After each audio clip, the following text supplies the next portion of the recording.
An eye on the tropics, and one place that it is just not a good idea to get out to the beach. It's the east coast of the United States right now with Hurricane Erin. Huge waves getting thrown towards the shore. Then we have two other areas that we're watching way out there in the tropics. I'll say this right now. There are no tropical concerns for the Gulf Coast over the next 7 to 10 days, period.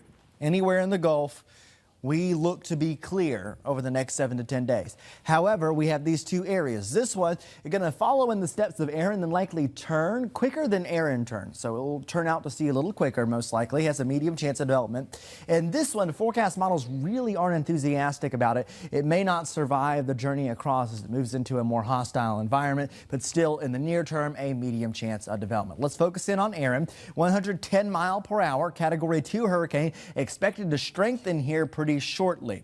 This is the visible satellite image. I just want to show you how large this storm is. It's an incredible picture. The eye started to clear out a little bit earlier, and you can see the expansive nature, the hurricane force winds extending out about 90 miles. So a large system, and the large wind field will lead to strong waves, big waves pushing on shore, and there will be some storm surge issues. In fact, take a look at Hatteras Island here, Cape Hatteras. This whole region, 2 to 4 feet of storm surge possible. Coastal hazards are the biggest issue on the East Coast here, even with a storm surge all the way up to New York City there, around 1 to 3 feet. It's a small surge, but it's noticeable. So something really for these folks to keep in mind. Also some tropical storm conditions possible here. There is a tropical storm warning for the coast. This becomes a major hurricane, according to the National Hurricane Center forecast, before heading out to sea. But still, those impacts along the East Coast, a major concern there.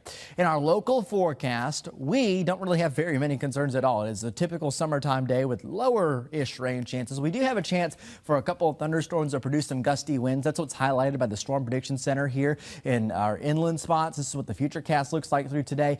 And you can see that there's just a couple showers or thunderstorms that develop. That's in the afternoon and evening, around 7 to 9 p.m. Rain chances do go up in the long term, though. Take a look at this. Around Thursday, Friday, around 50% for that rain chance. That actually knocks the temperature down very slightly to around 90 degrees for that time period. Ridge of high pressure moves away, and a trough develops over the eastern United States. So looking at our very long range forecast, you can see that temperatures are not going to be insane. They're going to be right around 90 degrees, especially as we get into next week with lower rain chances next week as well.